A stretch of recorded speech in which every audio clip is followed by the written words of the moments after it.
Ар бир ишиңде өз агымыңды тап. Жасаган ишиңде жана бош убактыңды өсүп өнүгүүң үчүн кантип колдонсо болот? Күндө эмнени жаратсак, биз ошобуз. Мыктылык бул аракет эмес, бул адат. Аристотель. Агымга кошулуу. Тоодон ылдый лыжа тээ баратканыңызды элестетип көрүңүзчү. Упадай болгон кар тозоңу апакай кумдан бетер сиздин эки жагыңыздан учуп жатат. Ошол учурда кандай сонун көз ирмемдерди башыңыздан өткөргөн болосуз? Көңүлүңүздүн бардыгы лыжа тебүүгө гана бурулган. Сиз кайсыл учурда кандай кыймыл аракет жасаарыңызды так билесиз. Дал ушул учурда келечек да жок, өтмүш да жок. Ошол сиз лыжа тээп бараткан учур гана бар. Сиз карды, лыжаңызды, өзүңүздүн дениңизди толук бир бүтүндүк катары сезесиз. Анткени сиздин көңүлүңүздү бир гана лыжа ээлеп алган. Сиз башка нерсе жөнүндө ойлонбойсуз жана башка нерсе да сиздин көңүлүңүздү өзүнө бура албайт. Сиздин мен деген сезимиңиз жок болуп кеткен. Сиз жасап жаткан ишиңиздин бир бөлүгү болуп калгансыз. Ушундай учурларга атактуу Брюс Ли «Досум, суу сыяктуу бол» деп кеңеш берген. Өзүбүз сүйгөн ишти жасап жатканда убакыттын кандай өткөнүн билбей калабыз. Биз тамакты бышырып бүткөндө гана бир нече саат өтүп кеткенин билебиз. Биз күндүз ките окуп жатканда баардыгын унутуп коюп, күн батканда гана баш көтөрүп, түшкү тамакты ичпей калганыбызды эстейбиз. Кээде серфингге барганда сууда канча жүргөнүбүздү билбей, эртеси булчуңдарыбыз сырылдап ооруганда гана бир билебиз. Мындай учурлар тескерисинче да болушу мүмкүн. Эгерде бизге өзүбүз каалабаган ишти бүткөрүү керек болуп калса, аны жасап жатканда убакыт өтпөй, саатыбызды улам карай беребиз. Ушул жерден Альберт Эйнштейндин айткан бир сөзүн мисал келтире кетели. Ысык мештин үстүнө колуңду 1 мүнөт койсоң, 1 саат, ал эми жакшынакай кыздын жанына 1 саат отурсаң, 1 мүнөт өткөндөй эле сезилет. Дагы бир кызык нерсе, бирөө бир ишти жактырып шашпай жасап жатса, биз андай ишти мүмкүн болушунча тезирээк бүткөргөнгө шашабыз. Өзүбүзгө жаккан ишти жасап жатканда бизди кооптонткон нерселерди да унутуп коебуз. Ушуга окшогон учурлар биздин икигайыбызды тапканга жардам берет. Агымдын күчү. Бул маселелер психолог Михали Csikszentmihalyi'нин жүргүзгөн изилдөөлөрүнүн негизги максаты болуп саналат. Алар биз иштеп жатканда ошол ишке кантип жан дилибиз менен берилип кетээрибизди изилдешет. Csikszentmihalyi бул абалды агым деп атап, аны жыргал, рахат жана чыгармачылык деп сүрөттөйт. Csikszentmihalyi өзүнүн «Жогорку тажрыйбанын психологиясы» деген китебинде агым бул адамдын бир нерсени кунт коюп жасап жатканда көзүнө башка эч нерсе көрүнбөй калган абалы.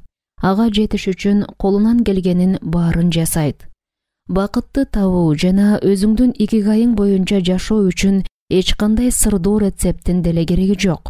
Болгону ошол агымга кирүү мүмкүнчүлүгүнө ээ болуп, ошол абал аркылуу жогорку тажрыйбаны алууда жатат. Ошол жогорку тажрыйбага ээ болуш үчүн убакытты азыр эле жыргата турган, тамакты каалашынча жеп, ичимдик ичип, баңгизат колдонууга же телевизор алдында отуруп алып, шоколад жегенге кетирбей, бизди агымга кире турган иштерге жумшалуучу убакытты көбөйтүүгө көңүл бурушубуз керек. Муну жалаң эле жогорку деңгээлдеги кесипкөй адамдар жасай бербейт. Спортсмендер, шахматисттер жана инженерлер да ушул абалга жетиш үчүн көп убакыт кетиришет. Csikszentmihalyi'нин изилдөөлөрүнө караганда, шахмат оюнчусу да ушул абалга жетиш үчүн бир формуланы чыгарып жаткан математиктей же операция жасап жаткан хирургдай эле убакыт сарп кылат экен. Психологиянын профессору Csikszentmihalyi дүйнөнүн бардык бурчтарында жашаган адамдардан келген маалыматтарды изилдеп, агым адамдын жашына, маданиятына карабай бирдей болоорун аныктаган. Нью-Йоркто же Окинавада агымга бирдей эле жол менен кирсе болот. Биз ошол абалга жеткенде акыл эсибиз эмне болот? Биз агымга киргенде көңүлүбүз башка нерсеге алаксыбай, Жалаң гана жасап жаткан ишибизге бөлүнөт. Акыл эсибиз да өз ордунда эле болот.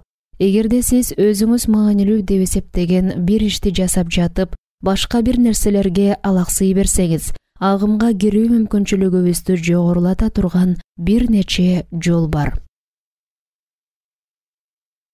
Агымга кирүүнүн 7 шарты. DePaul университетинде иштеген Оуэн Шаффердин жүргүзгөн изилдөөлөрүнө караганда, агымга кирүү үчүн коюлган талаптары төмөнгүлөр. Биринчи, эмне кылуу керектигин билүү. Экинчи, аны кандай кылып аткарышты билүү. Үчүнчү, канчалык жакшы жасап жатканыңды билүү. Төртүнчү, каякка барышты билүү. Бешинчи, олуттуу көйгөйлөрдү кабыл алуу. Алтынчы, жакшы чеберчиликке жетишүү. Жетинчи, алаксыткан нерселерден алыс болуу. Биринчи стратегия. Татаал ишти тандап ал, бирок өтө оор эмес. Шаффердин модели боюнча биз өзүбүз бүтүрө ала турган, бирок күнүмүш болуп калган иштен бир аз татаал, ыңгайлуу зонадан чыгарган ишти тандап алышыбыз керек. Ар бир иштин, спорт болсун же башка бир иш болсун, өзүнүн эрежеси болот. Биз ошол эрежени сактап иш кылышыбыз керек. Эгерде бир ишти жасоонун ыкмасы биздин чеберчилигибизге төп келсе, ал ишти жасоодон тажап кетебиз. Жасаганга жеңил ишке көңүл чаппай калат.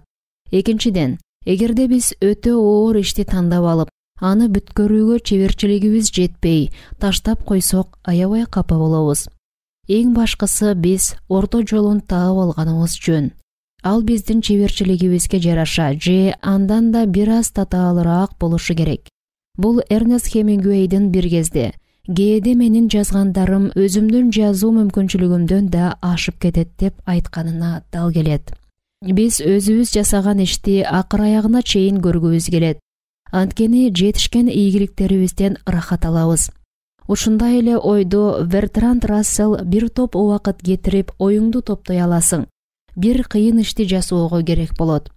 Эгерде сен графикалык дизайнер болсоң, өзүңдүн келерки ишиң үчүн жакшы программаны үйрөнүп ал.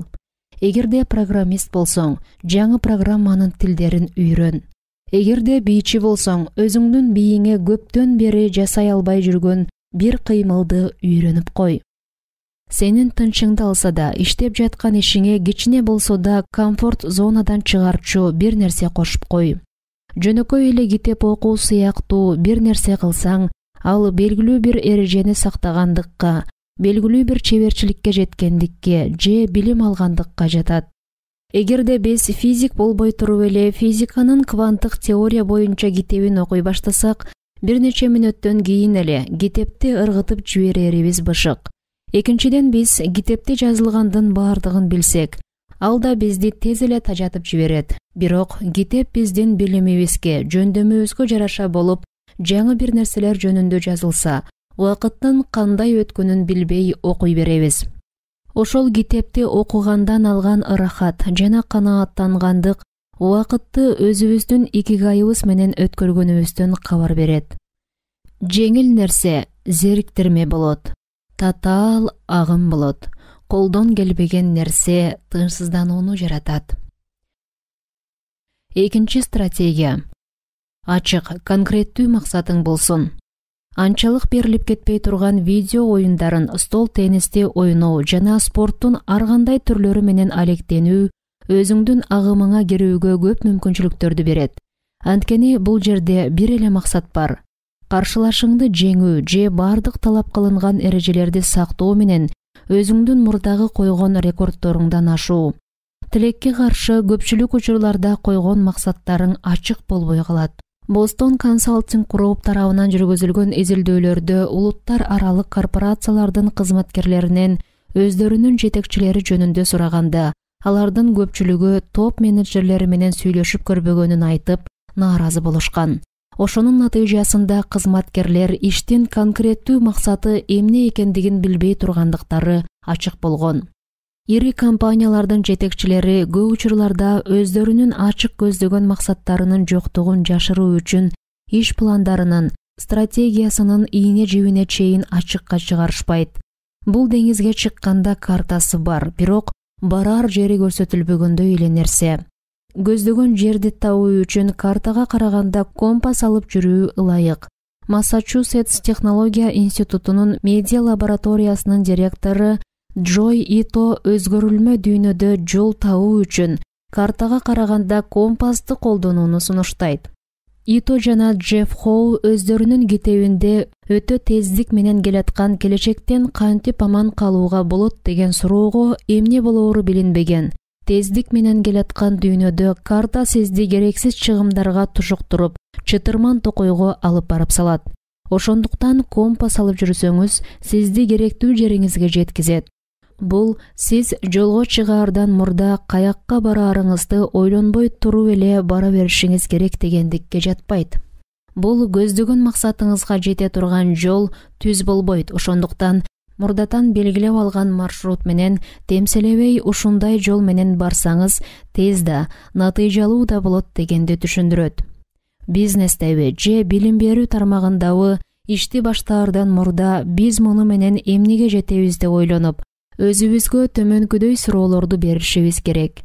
Студияда өтө турган бүгүнкү отурумга кандай максат менен барам? Келерки айда чыга турган макалам үчүн мен бүгүн канча сөз жазып коюшум керек? Менин командамдын милдети, миссиясы эмне? Жуманын аягына чейин ушул санаатаны ойнош үчүн эртең метрономду кандай тездикке коюшум керек? Агымга кошулуу үчүн ачык максаттын болушу маанилүү. Бирок биз ишке киришкенден кийин аны кантип артта калтырышты да билишибиз керек. Жолго чыккандан кийин алдыга койгон максат эсиңизде болсун. Бирок ал жөнүндө көп эле ойлоно бербеңиз. Олимпиада оюндарында алтын медаль үчүн күрөшүп жаткан атлеттер медалдын канчалык маанилүү экендигин эсинен чыгарышпайт. Дал ушул таптагы керектүү шарт аларга агымга кириши керек.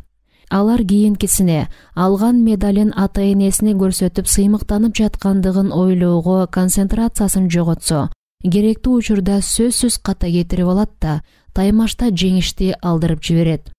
Жазуучунун блогу ушуга мисал болуп берет. Элестетип көрүңүз, жазуучу романын 3 айдын ичинде бүтүрүшү керек. Максаты белгилүү, негизги маселе жазуучу кечке ойлоно берет. Ар күнү эрте менен тиги романды жазып бүтүрүшүм керек деп ойлонот. Анан гезит окуганга, үй жыйнаганга киришет. Ар күнү кечинде көңүлү кайт болуп, ишиме эртең киришейин деп сөз берет. Күндөр, жумалар, айлар өтө берет. Жазуучу дагы деле кагазга эч нерсе түшүрө элек. Андан талап кылынган нерсе биринчи сөз, андан кийин экинчи сөздү куруу. Долбоордун агымына кирип, икигайын билдирүү эле. Ушу кичинекей кадамдарды шилтеп алаарың менен сени түпөйүл кылган нерселер жоголуп, сен кылып жаткан иш-аракеттин жагымдуу агымына жетеленип киресиң. Кайрадан Альберт Эйнштейнге келсек, ал келечегин ойлогон бактылуу адам азыркысы менен канааттанып жашайт дейт. Элес булас максат, башаламан, маанисиз иш үчүн текке кеткен убакыт жана энергия. Так максат жана процесске концентрация. Агым. Процесске эмес, максатка умтулган кейиткен ниет. Ишке киришүүнүн ордуна максатка ыклас коюу. Элес булас максат, менталдык тоскоол. Так жана процесске концентрация. Агым. Процесске эмес, максатка умтулткан кейиткен ниет. Менталдык тоскоол. Үчүнчү стратегия. Жалгыз бир ишке концентрация болуу. Балким азыркы күндө эң чоң тоскоолдуктардын бири бир ишке концентрация боло албагандык болуп жүрбөсүн. Электрондук почтага кат жазып жатып, YouTube'дан видео угабыз, же кокустан чат ачылып, кат келсе ага жооп жазабыз. Анан чөнтөгүбүздөгү смартфон дырылдайт. Ага жооп жазганча компьютерди карап, Facebook'ка кирип кетебиз. Жарым саат заматта зымырайт. Электрондук почтага жөнөтө турган катыбыз тууралуу да унутуп калабыз. Мындай жагдайлар кээде тамак алдыга коюп алып, кино көргөн учурларда да болот. Акыркы кесимди оозуңа салганча лосёс балыгынын даамдуулугун сезбей да каласың. Түрдүү иштерди айкалыштыруу менен убактыбызды үнөмдөйбүз деп ойлоп алабыз. Бирок илимий изилдөөлөр анын тескерисин көрсөтүүдө. Бир убакта бир канча иш жасай алам дегендер жигердүү иш кыла албайт. Чындыгында алардан жакшы жыйынтык да чыкпайт. Адам баласынын мээси миллиондогон маалыматты кабыл алат, бирок секундасына 100 гана иштеп чыгат. Биз бир канча ишти аткара алабыз деп айтканда, чындыгында көп тапшырмалардын ортосунда бейт кайт болобуз. Тилекке каршы биз жарыш иштерди кыла ала турган компьютер эмеспиз. Бир тапшырманы ийине жеткире аткаргандын ордуна тапшырмаларга алмак салмак күчүбүздү коротуу менен аяктайбыз. Агымга кирүү үчүн жалгыз жана негизги фактор бир убакытта бир эле тапшырмага көңүл коюу. Ксенти Михалинин ою боюнча бир ишти аткаруу үчүн төмөнгүлөр керектүү. Биринчи, алаксыткан атмосферадан алыс болуу. Экинчи, эмне кылып жатканыбызды ар убак көзөмөлдөө. Эгер биз технологияны колдонуп жатканда өзүбүздү көзөмөлдөй алсак, албетте ал жакшы. Эгер ал бизди көзөмөлдөсө, анда анча жакшы эмес болуп калат. Мисалы, сиз илимий иш жаза турган болсоңуз, компьютерге отуруп, керектүү маалыматты табуу үчүн Google колдоносуз. Эгер сиз анча тартипти карманбаган адам болсоңуз, ал ишти жазмак турсун, интернетте талаалап кетишиңиз мүмкүн. Ушундай учурда Google менен интернет сизди агымдан чыгарып, сизди көзөмөлдөп алган болот. Эгер биз үзгүлтүксүз тапшырмалардын ортосунда мээбизди чаташтыра берсек, биз көбүрөөк убакыт коротуп, көбүрөөк ката кетирип, эмне кылганыбызды жакшы эстей албай тургандыгыбыз илимий жактан далилденген. Стэнфорд университетинин Клиффорд Иварнас тарабынан жүргүзүлгөн бир топ изилдөөлөр биздин муун бир канча иш аткаруу илдетинен жабыр тартаарын баяндайт. Ушундай изилдөөлөрдүн биринде дароо кылгысы келген иштердин санына жараша жүздөгөн студенттер тайпаларга бөлүштүрүлгөн да, алардын жүрүм туруму талдоого алынган. Бир канча иш аткарууга берилген студенттер көбүнчө 4төн кем эмес тапшырманы кезеги менен аткарышкан. Мисалга алсак, окуу китебин окуп жатып, конспект жазуу, радио угуу, телефонго жооп берүү же билдирүүгө жооп жазуу, айрым учурда Twitterде графикти текшерүү. Ар бир тайпадагы студенттерге экрандан бир топ кызыл, бир нече көк жебе көрсөтүлгөн. Көнүгүүнүн максаты кызыл жебелерди саноо эле. Алгач бардык студенттер эч кыйналбай дароо туура жооп беришти. Көк жебелердин саны көбөйгөн сайын, кызыл жебелердин саны ошондой эле калды. Бир гана алардын орду алмашылды. Көк жебелердин саны көбөйгөн сайын, бир канча иш аткарууга көнгөн студенттер берилген убакытта кызыл жебени саноодо олуттуу көйгөйгө туш болуп жатышты. Же көп тапшырманы аткарбаган студенттердей тез аткара албай калышты. Анын жалгыз жана жөнөкөй себеби бар. Аларды көк жебелер алагды кылып турду. Алардын мээлери маанилүү же маанилүү эместигине карабай, ар бир нерсеге көңүл бурууга машыгып калган эле. Ал эми башка студенттердин мээлери бир эле тапшырмага көңүл бурууга машыккан. Бул жерде кызыл жебени саноо жана көк жебеге көңүл бурбоо эле. Бир учурда бир нече ишти жасоо өндүрүмдүүлүктү жок дегенде 60%. Ал эми интеллект коэффициенти 10% азайтаарын дагы башка иликтөөлөр көрсөтүүдө.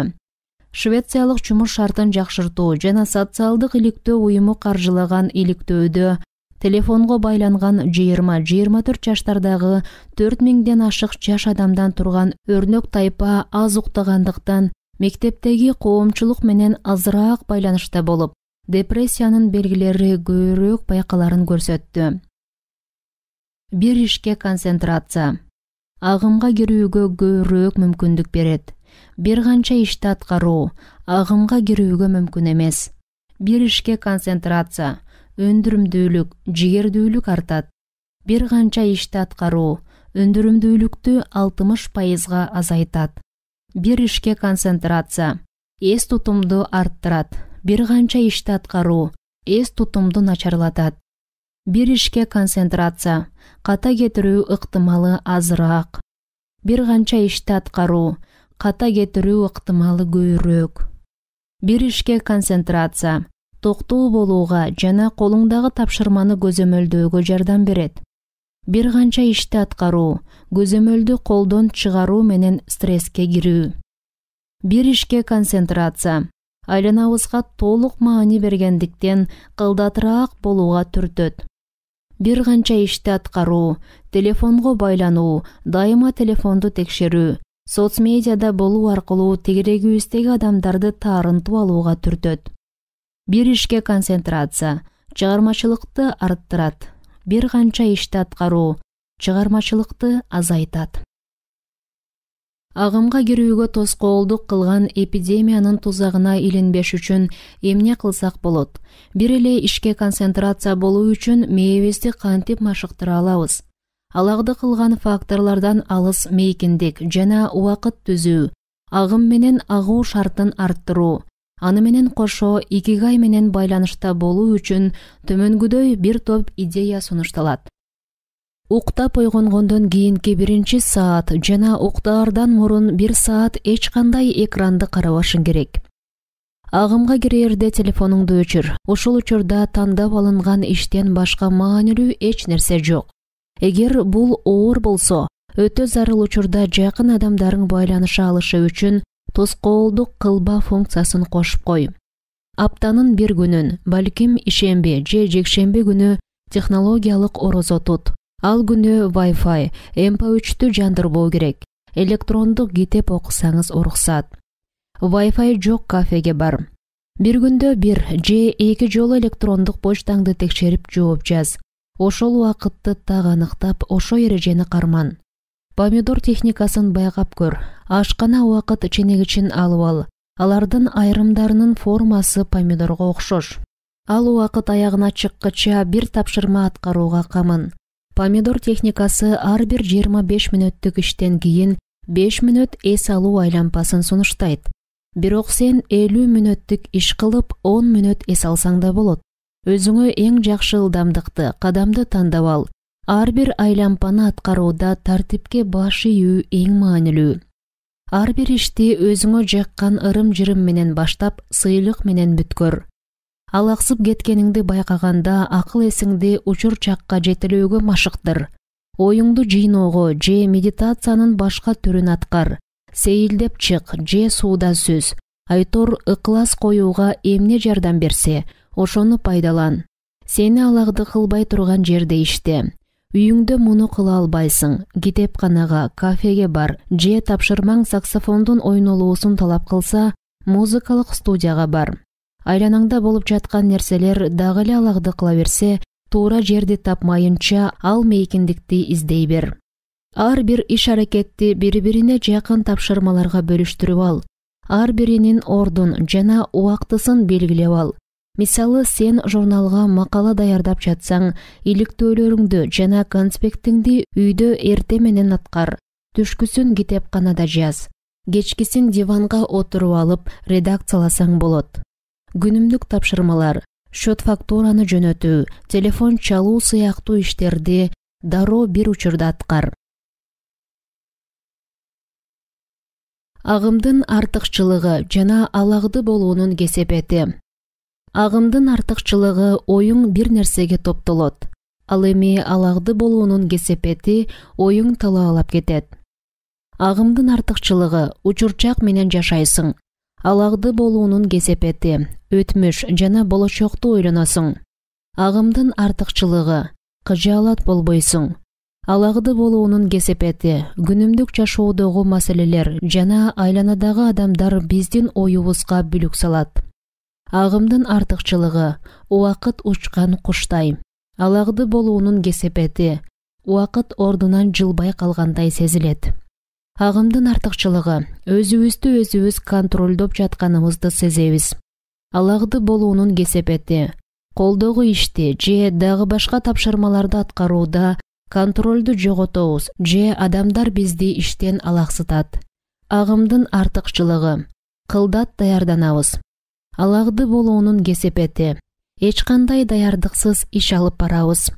Агымдын артыкчылыгы ар бир учурда эмне кылаарыбызды билебиз. Алагды болуунун кесепети бир нерсеге такалган боюнча кандайча улантууну билбейбиз. Агымдын артыкчылыгы оюбуз тунук жана ойдун агымына тоскоолдук болгон нерселердин баарын жеңет. Алагды болуунун кесепети. Күдүк ойлор, маселелер кыйнап, өзүбүзгө төмөн баа беребиз. Агымдын артыкчылыгы жагымдуу. Алагды болуунун кесепети кызыксыз жана чарчатат. Агымдын артыкчылыгы эгобуз азаят, иш-аракетти же жасап жаткан ишибизди көзөмөлдөгөндөрдөн эмеспиз. Жөн гана иш бизди алга жетелейт. Алагды болуунун кесепети. Дайыма өзүбүзгө сын көз караштабыз. Эго бар жана коркуу сезими ээлеп алат. Япониядагы агым, такумилер, инженерлер, генийлер жана отакулар. Такуми өнөрпөз уста, инженер, ойлоп табуучулар жана отакунун аниме жана манга комикстин күйөрмандары жалпы окшоштугу эмнеде? Алар дайыма икигай менен ага билүүнүн маанилүүлүгүн жакшы түшүнүшөт. Айрым япондор күжүрмөн көрүнгөнү менен чындыгында андай эмес экендигин айтышса да болбой, япондор өтө ишине берилген жаны тынбаган кумурска сыяктуу деген кеңири тараган стереотип бар. Алар ишине баш оту менен кирип кетери же бир маселени чечмейинче орто жолдон басып кетпестигинде эч шек жок. Японча үйрөнө баштаганда алгачкы сөздөрдүн бири ганбару. Ал аягына чыгуу же болгон аракетиңди жумшап, тикеңен тик тур дегенди билдирет. Япондор кадимки иштерге деле берилип, баш оту менен киришет. Алар Нагано тоосундагы күрүч талааларындагы кылдат иштеген пенсионерлерден баштап, конбин истелген дүкөндөрдө жуманын эс алуу күндөрү эмгектенген колледж студенттерине чейин баардыгы бирдей экендигин көрөбүз. Эгер Японияга барып калсаңыз, дээрлик ар бир иште ушуга көңүл бөлүнөрүн байкайсыз. Наха, Канадзава же Киотодогу кол эмгек буюмдарын саткан дүкөндөргө баш багыңыз. Япония салттуу кол эмгектин мурас казынасы экендигин билесиз. Япондор өнөрпоз дөөлөтүн жана ыкмасын сактоо менен жаңы технологияны жаратканга маш кайталангыс таланттуу эл. Такуми өнөрү. Toyota заводу айрым бураманы колу менен бурай ала турган өнөрпоздорду жумушка алат. Ал такумилер же кол өнөрчү адистер Toyota үчүн абдан чоң мааниге ээ. Алардын ордун эч ким баса албайт. Айрымдары ошол ыкманы аткара ала турган табылгыс кишилер. Ал өнөрдө жаш муун да өздөштүргүдөй эмес. Музыка ойнотуучу аппараттын ийнеси да буга мисал. Алар бир гана Японияда өндүрүлөт. Мындай өзгөчө ийнени жасоодо техниканы кандай колдонуу керектигин билген адамдар саналуу эле. Аларда өнөрүн кийинки муунга өткөрүп берүүгө куштар. Хиросимага жакын Куманого барганда такумилерге жолуктук. Батыштагы макияж кистинин белгилүү бренди үчүн фоторепортаж даярдоо максатында ал жакка барганбыз. Куманого келген конокторду чоң кисти кармаган кишини көрсөткөн реклама тактасы тосуп алат. Кисти чыгарган заводдордон тышкары шаарда жер жемиш бакчасы бар чакан үйлөр толтура. Андан ары барсаң, тоонун этегинде жайгашкан Синто храмдары шаарды айланта курчап тургандыгын көрөсүң. Кас-катар тизилген элге жык толгон заводду сүрөткө тартып көпкө жүрдүк. Ар бири кистинин сабын боёу же кутучаларды жүк ташуучу машинеге жүктөө сыяктуу өз иши менен алек. Аңгыча эч кимдин кылканчаларды сапка бекитип жатканын көрбөгөнүбүздү аңдадык. Ал тууралуу сурап, бир нече жолу айланып чыккандан кийин компаниянын президенти ал кандайча ишке ашаарын көрсөтүүгө макул болду. Ал бизди имараттын тышына алып чыкты да автоунаасына отургузду. 5 мүнөт жол жүргөндөн кийин дагы бир чакан имараттын жанына автоунааны токтотуп, тепкич менен өйдө чыктык. Ал эшикти ачты. Биз чакан бөлмөгө кирдик. Анда терезелерден жагымдуу жарык кирип турат экен. Бөлмөнүн так ортосунда маска кийген аял бар экен. Анын көзү эле көрүнөт. Ал сапка ылайыктуу кылканчаны бирден тандаганга ушунчалык көңүл коюп, колдору менен манжалары тыпылдап, кылканчаларды тегиздөө үчүн кайчы менен таракты колдонуп жатыптыр. Биздин кирип келгенибизди байкаганда жок. Ал ушунчалык тез кыймылдагандыктан эмне кылып жаткандыгын айырмалоо оңой эмес эле. Компаниянын президенти ал иштеп жатканда биз сүрөткө тартаарыбызды билдирип, ишин бир азга токтото туруусун суранды. Анын оозун биз көргөн жокпуз, бирок көзүндөгү нурунан, шаңдуу үнүнөн анын жылмайып тургандыгы билинип турду. Кызматкер өз ишинин жоопкерчилигин айтып берип жатканда жайдары жана сыймыктуу болуп көрүндү. Анын кыймыл-аракетин объективге кармап калуу үчүн шакылдатып тартып турдук. Кызматкердин колдору бийлеп, ал колдонгон аспап жана сорттоп жаткан кылканчалар менен бирдей агымда болуп жаткандай туюлуп турду. Ал башка имаратка өзүнчө бөлүнгөнү менен компаниядагы эң маанилүү адам экендигин президент бизге билдирди. Компаниядан чыккан ар бир кыл калемдин ар бир кылганы ушул адамдын колунан өтөт экен. Стив Джобс Японияда. Apple компаниясынын негиздөөчүсү Стив Джобс Япониянын күйөрманы болгон. Ал компаниясын түптөгөн убакта 1980-жылдары Sony заводуна барып, алардын ыкмаларын гана өздөштүрүп тим болбостон, Киотодогу япон ак чөпосунун жөнөкөйлүгүнө жана сапатына ашык болгон эле. Айтмакчы, киотолук өнөрпоз эмес, тайомалык Юкио Сакунага аттуу Такуми Стив Джобс тынышкысын ойготкон эле. Ал сейрек адамдар биле турган Этчу Сетояки техникасын колдончу. Джобс Киотого барганда Сакунаганын эмгектеринин көргөзмөсү тууралуу угат. Сакунаганын ак чөпосунда бир өзгөчөлүк бар экендигин дароо түшүнөт. Чындыгында ал бир топ чыны, ваза, тарелка сатып алат да ошол жумада көргөзмөгө 3 жолу барат. Джобс жашоосунда бир нече жолу Киотого эргүү издеп барып, Сакунаганын өзү менен жолугат. Стив Джобс ага даярдоо процесси, ак чөпонун кайсы түрү колдонулаары тууралуу көп суроо берген деп айтылат. Сакунага Тояма префектурасындагы тоолордон алынган ак чөпөнү колдоноорун, анын табылган жеринен акыркы формасына чыныгы Такуми болгонго чейинки фарфор буюмдарынын даярдалуу процесси менен тааныш жалгыз сүрөткер кылаарын түшүндүрдү.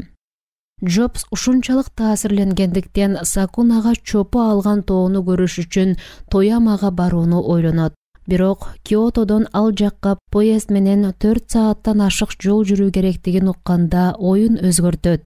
Анын ишин айфонду жараткан адамдын жактырганына абдан сыймыктанаарын Джобстун өлүмүнөн кийинки интервьюсунда Сакунаганын айткан жайы бар эле.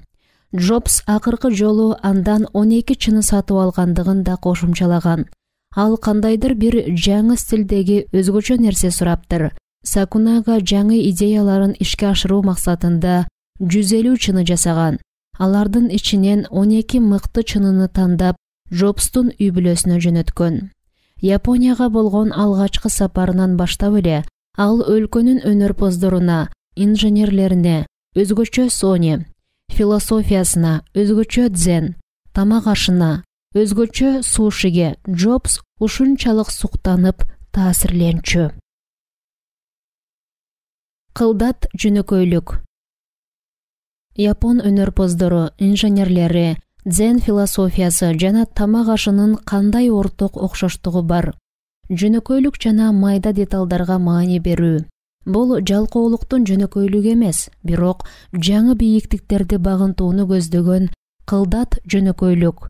Өзүнүн икигайына жараша нерсени, бою менен акыл эсин же тамак ашын жаңы деңгээлге чыгарат.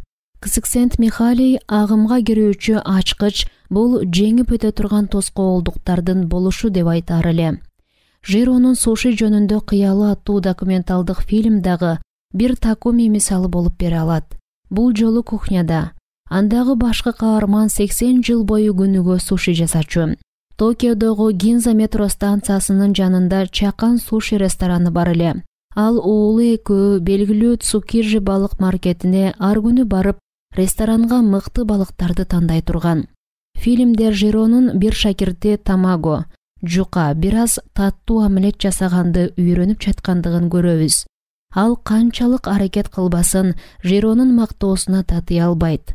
Ал ошол максатына жеткенче жылдап аракетин уланта берет. Эмне үчүн шакирт баш тартып кетип калбайт? Ал ар күнү жумуртка бышыргандан тажабайбы? Жок, анткени суши жасоо да анын икигайы. Жиро да уулу дагы ашканада чеберлер. Тамак жасагандан тажашпайт. Алар агым абалына жетишет.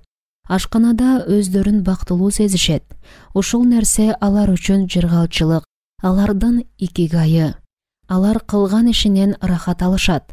Кеткен убактысына да кайыл. Дайыма чогуу жүргөн ата-бала туугандык мамиледен тышкары тынч, бейпил чөйрөдө иштешет. Ал ойлорунун чачкын чаржайыт эмес, жыйнактуу болуусуна өбөлгө түзөт. Мишлен тарабынан 3 жылдыздуу даражага ээ болгондон кийин деле башка жерлерге ресторан ачып, бизнесин кеңейтүү тууралуу ойлонушкан жок. Чакан ресторанда бир учурда 10 кардарды тейлешет. Жиронун үй бүлөсү акча табууну көздөбөйт. Жумуштагы жакшы шартты баалашат. Ошондой атмосферада дүйнөдөгү мыкты сушини даярдап жатып, өз агымы менен ага алышат. Юкио Сакунагага окшоп, Жиро дагы ишти булак башатынан баштайт. Ал мыкты тунец балыгын табуу үчүн маркетке барат. Сакунага мыкты ак чопону табуу үчүн тоого барат. Алар ишке киришкенде жаратып жаткан нерсе буюм менен жаны бир болот. Буюм менен жоорулушкан агымдын абалына жетүү япондор үчүн өзгөчө мааниге ээ. Анткени синтоизмге ылайык токой, бактарак жана буюм нерселердин да жаны бар. Ал ками деп аталат. Кимдир бирөө өнөрпоз, инженер же ашпоз болобу, бир нерсе жаратууну чечсе, ал нерсеге жан киргизүү анын негизги жоопкерчилиги болуп саналат. Бул процесс учурунда өнөрпоз уста буюм менен жаны бир болуп, бир агымда болот. Темир уста темирдин жаны бар деп айтмак. Карапа жасаган адам да чопонун жаны бар демек. Япондор табият менен технологияны айкалыштырганга уста. Адам табиятка каршы эмес, ошондуктан экөөнүн бирге чогуу болуусу маанилүү. Гиблинин арулугу. Табият менен таттуу мамиледе болууда синто баалуулугу жоголуп баратат деп айткандар бар. Ушул жоготууну катуу сынга алгандардын бири өзүнүн өзгөчө икигайы бар сүрөтчү Хаяо Миядзаки. Ал Гибли студиясы тарабынан анимацияланып чыгарылган фильмдердин мүдүрү. Анын дээрлик бардык фильмдеринде адамзаттын, технологиянын, фантазиянын жана табияттын кагылыш абалын көрөбүз. Анан акыр аягында 9 толугу биргелет. Арбактарды ээрчип кеткендер аттуу фильмде азапка салган метафоралардын бири таштанды менен оронгон толук, семиз арбак дарыялардын кирдешинен кабар берет. Миядзакинин фильмдеринде токойлор инсандар сыяктуу өзгөчө мүнөзү бар, бактарактын сезимдери бар, роботтор чымчыктар менен достошот. Япон мамлекети тарабынан улуттук мурас катары эсептелинген Миядзаки искусствого өзүн арнап койгон ушунчалык жөндөмдүү сүрөтчү. Ал 90-жылдардын аягында чыккан эски үлгүдөгү телефон колдонот. Өзүнүн командасына сүрөттү колго тарттырат. Ал компьютерди колдонбостон кичинекей деталь болсо да кагаз бетине түшүрүп, сүрөт тартып, өз агымына кирүү аркылуу фильм жаратат. Режиссердун ушундай тартипти кармангандыгы үчүн Гибли студиясында бардык өндүрүү процесси традициялык техникаларды колдонуу аркылуу гана ишке ашырган дүйнөдөгү сейрек студияларга кирет. Жекшемби күнү да бурчта тыгылып алып, тер төгүп иштеп жаткан жалгыз жарым бирөөнү көрүү көнүмүш иш экенин, жөнөкөй кийимчен адам баш көтөрбөстөн «Охайо, салам» деп учурашаарын Гибли студиясына келип кеткендер 5 колдой жакшы билишет. Миядзаки ишин ушунчалык ардактагандыктан жекшемби күндөрү да студияда убактысын өткөрөт. Ал өз икигайын бардыгынан жогору коюп, агым абалынан рахат алат. Кандай гана жагдай болбосун, кызуу кандуулугу менен белгилүү Миядзакини өзгөчө сүрөт тартып жатканда алагды кылбоо керек экендигин да келген кардарлар билишет. 2013-жылы Миядзаки пенсияга чыга тургандыгын жарыялады. Бир канал анын урматына жумуштагы акыркы күндөрүн чагылдырган документалдык фильм даярдады. Ал фильмдин дээрлик бүт сценасын тартып жаткан. Бир эпизоддо анын бир топ кесиптештеринин жыйналыштан чыгып келе жаткан учуру бар экен. Миядзаки болсо бурчта эч кимге көңүл бурбай сүрөт тартып жатат. Башка эпизоддо 30 декабрда Япониянын улуттук майрам күнүндө ал жумушка келип, Гибли студиясынын эшигин ачып жаткандагы учуру жүрөт. Ал таң атпай эч ким жокто сүрөт тартып убакыт өткөрүү үчүн келди.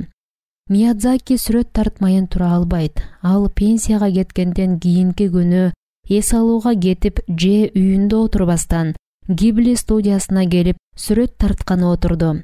Кесиптештери эмне айтаарын билбей, сыр билгизбей жүрүштү. 1 жылдан кийин ал эч кандай көркөм тасма тартпай тургандыгын, бирок акыркы демине чейин сүрөт тарта берерин айтты. Кылган ишинен ырахат алган адам 2 колун бооруна алып тура алабы? Пенсияга чыгып кетеби? Дербиштер. Бир эле япондор ушундай касиетке ээ эмес. Дүйнө жүзү боюнча күчтүү икигайы бар сүрөткерлер, илимпоздор толтура. Алар өлгөнгө чейин сүйгөн ишин жасай беришет. Альберт Эйнштейн жазган акыркы нерсе ааламдагы бардык күчтөрдү бир теорияга сыйдырууну каалаган формула эле. Ал келбес сапарга кетерде деле эмнени кааласа ошону кылып турду. Анын айтымы боюнча, эгер ал физик болбосо, музыкант катары бактылуу болмок. Ал физика же математикага көңүл койбогон маалда скрипка чертип рахаттанчу. Формуласынын үстүнөн иштеп жатып же музыкасын ойноп жатып, агым абалына жеткенде, анын 2 икигайы ага чексиз рахат тартуулачу. Көптөгөн ушундай сүрөткерлер элден четтеп, жалгыз жүргөндөй көрүнүшү мүмкүн, а бирок алар чындыгында бакыт тартуулаган убакытты үнөмдөшүүдө. Алар агымдын принциптерин жашоосунда чегине жеткире колдонгондугу менен башкалардан айырмаланып турушат. Ушундай сүрөткерге дагы бир мисал — жазуучу Харуки Мураками. Ал жакын достору менен гана көрүшөт. Японияда эл алдына абдан сейрек чыгат. Мейкиндигин коргоо, айлана чөйрөсүн көзөмөлдөө, эгер икигайы менен бир агымда болгусу келсе, алагды кылган нерселерден арылуу канчалык мааниге ээ экендигин сүрөткерлер билишет. Кичинекей агым турмуш түйшүгүнөн да ырахат алуу. Кир жуу, чөп чабуу же кагаз иштерин аткаруу керек болуп атат дейли. Анда эмне болот? Мындай турмуштук зарылчылыгы бар түйшүктөрдү жагымдуу кылуунун жолу барбы? Сидзюку метро станциясына жакын жерде Токионун нейрондук борборлорунун биринде супермаркет бар. Ал супермаркет эмдигече лифт операторлорун жумушка алат. Лифттер кадимки стандарттуу келет. Кардарлар өздөрү лифтти башкара алышмак, бирок супермаркет лифттин эшигин ачып, кнопкасын басып, лифтке түшүп бараткандарга ийилип турган тейлөө кызматын көрсөткүсү келет. Эки жактан сураштырсаңыз, лифт оператору 2004 жылдан бери бир кызматты аткарып келе жаткандыгын билесиз. Жүзүндөгү жылмаюу менен ал дайыма ишин берилип аткарат. Ал кантип эле ушул ишин жактырсын? Дайыма кайталаган ишинен тажабайбы? Жакындан байкоо салсаңыз, лифт оператору кнопканы гана баспастан, анын ордуна ал бир катар кыймыл аракетти кылаары белгилүү болот. Ал ырдап саламдашат да ийилет, анан кош келдиң дегенсип колун булгалайт. Андан кийин кардарга чай сунуп жаткан гейшага окшогон көрктүү кыймылы менен кнопканы басат. Ксиксент-Михали муну кичинекей агым деп айтат. Класстык бөлмөдө же конференцияда бардыгыбыз эле бир жактуу иштен тажай баштайбыз да, өзүбүздү алаксытуу үчүн сүрөт тартып чиймелей баштайбыз. Же дубалга чиймелеп жатканда токтотушат. Эгер бизге бир нерсе чындап кызыктуу болбосо, биз жадагандыктан башка нерсе менен алаксыганга аракет кылабыз. Бардыгыбызга ушундай иштерди жасоого туура келгендиктен, кадимки күнүмдүк иштерди кичи агым моментине, биз жактырган нерсеге айлантуу жөндөмдүүлүгү өзүбүзгө бакыт тартуулаган ачкыч болуп саналат. Жада калса Билл Гейтс ар күнү кечинде идиш жууйт. Ал ушунчалык рахат алаарын айтат. Идиш жууганда ал жыргап, мээси сергип, күндөн күнгө жакшыраак, өзү койгон эрежелерге ылайык жууганга тырышат. Мисалы, тарелкаларды биринчи, андан кийин вилкаларды, анан дагы башкасын. Бул анын ички агымынын күнүмдүк моменти. Эң кыйын физиктердин бири Ричард Фейман да күнүмдүк иштерди аткаруудан аракат алган. Даниэл Хиллис ой жүгүртүүчү машинелер суперкомпьютер өндүрүүнү негиздеген адамдардын бири. Дүйнөгө атагы чыгып калган кезде эле жарыш процесстерди аткара турган компьютердин үстүнөн иштөө үчүн Фейнманды жалдайт. Фейнман биринчи күнү келип иш тууралуу. Макул босс, менин милдетим эмне деп сураганын Хиллис айтат. Алар ага эч нерсе даярдашкан эмес эле. Ошондуктан математикалык маселени чыгарып турууну суранышат. Өзүнө ылайыксыз тапшырма берип жаткандыгын Фейнман түшүнүп, бул болбогон иш, мага жасай турган бир нерсе берсеңер деп суранат. Ошентип Фейнманды кеңсе буюмдарын сатып келүү үчүн жакынкы дүкөнгө жөнөтүшөт. Ал ишти жүзү жаркып жылмаюу менен аткарат. Маанилүү иши жокто же мээсин бир аз эс алдыруу үчүн Фейнман кичи агымга, мисалы дуалдын бетине сүрөт тартуу сыяктуу агымга берилип кетчү. Бир топ жумадан кийин ой жүгүртүүчү машинелердин кеңсесине келген кардарлар тобу Нобель сыйлыгынын лауреатына дуал сырдатып, кара жумуш кылдырып атасыңар деп нааразы болушту. Кыска өргүү, медитация аркылуу эс алуу. Мээни машыктыруу агым абалына тез жеткирет. Сүкүт чалуу менталдык болчоңду көнүктүрүүнүн бир жолу. Медитациянын түрлөрү көп, бирок алардын баарынын максаты мээни эс алдыруу, ойлорубузга, эмоцияларыбызга байкоо салуу, бир нерсеге көңүл коюу. Негизги машыгуу арткы омурткаңды түз кылып отуруп, дем алууга көңүл бөлүүнү камсыздайт. Бул бардыгынын колунан келет. Бир сессиядан кийин айырмасын сезе баштайсың. Мурдуңдун ичине кирип чыгып жаткан абага көңүл коюп жатып, мээге келген ойдун агымын азайтып, менталдык мейкиндигиңди тазалап аласың. Жаачынын купуя сыры. 1988-жылдагы Олимпиада оюндарында жаачылык боюнча алтын медалды Түштүк Кореялык 17 жаштагы кыз жеңген. Андан кантип даярдангандыгын сурашканда, машыгуунун эң маанилүү бөлүгү катары күнүгө 2 саат сүкүт чалганын, медитация кылганын айткан. Агым абалына эртерээк жеткибиз келсе, медитациянын смартфонго жана анын кечке бизди алагда кылган билдирүүлөрүнө каршы мыкты дары болоорун эсибизден чыгарбайлы. Медитацияны баштаган адамдардын көпчүлүгүнүн кетирген каталарынын бири туура аткарып жатамбы деп тынчсыздануусу. Эң негизгиси ошол саясатка көңүлдү дыкат коюу керек.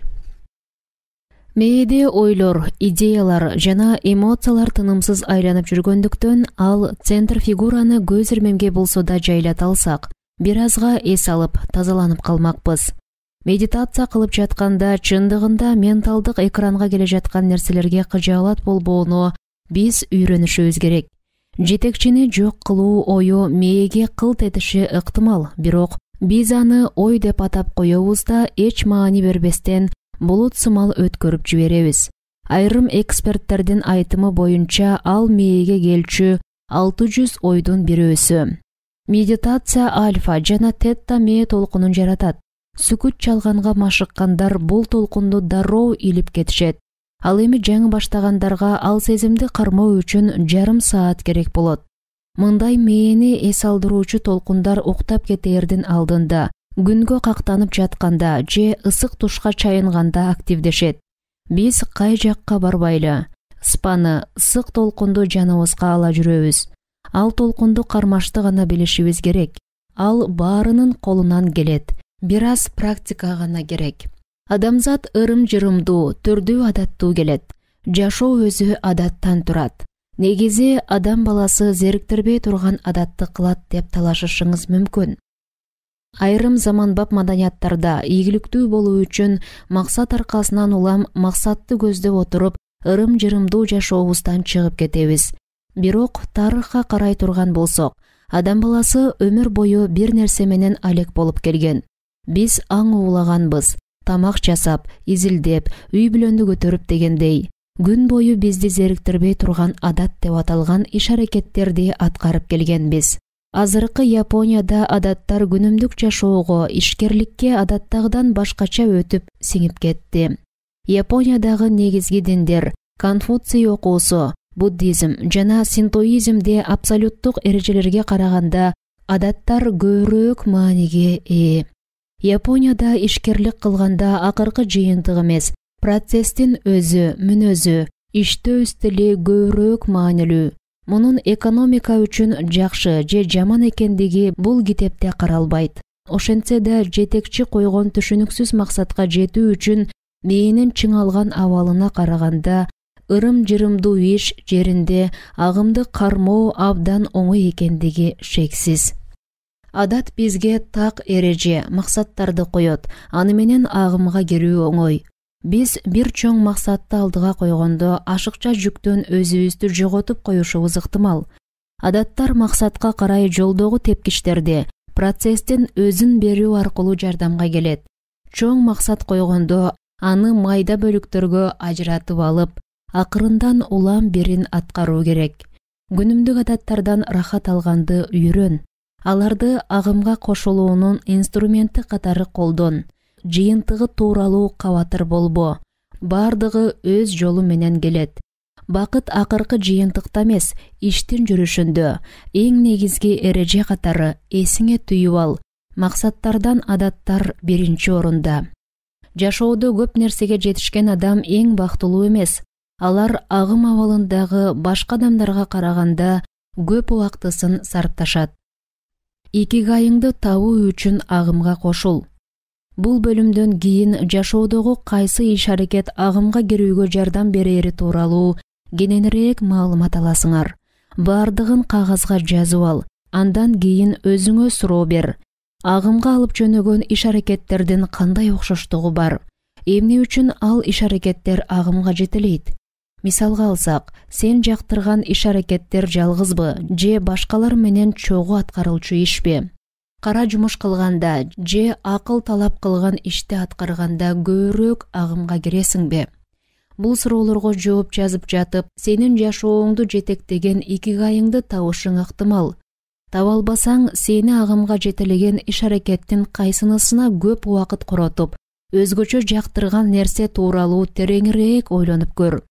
Дагы кагазга жазылбаган, сени агымга жетелей турган, сен кызыккан, сен кылып жүргөн ишке окшош, бирок жаңы нерселерди да байкап көр. Мисалы, фотография сени агымга жетелеген каражат болсо, ага жакын сүрөттү тартып көр. Аны кылганды мурдагыдан да жактырышың ыктымал. Эгер сноубордту жактырсаң, серфингти байкап көр. Агым бул сырдуу нерсе, ал булчуң сымал. Канчалык көп машыксаң, агымда ошончолук узак агасың. Анан икигайыңа жакыныраак сезесиң.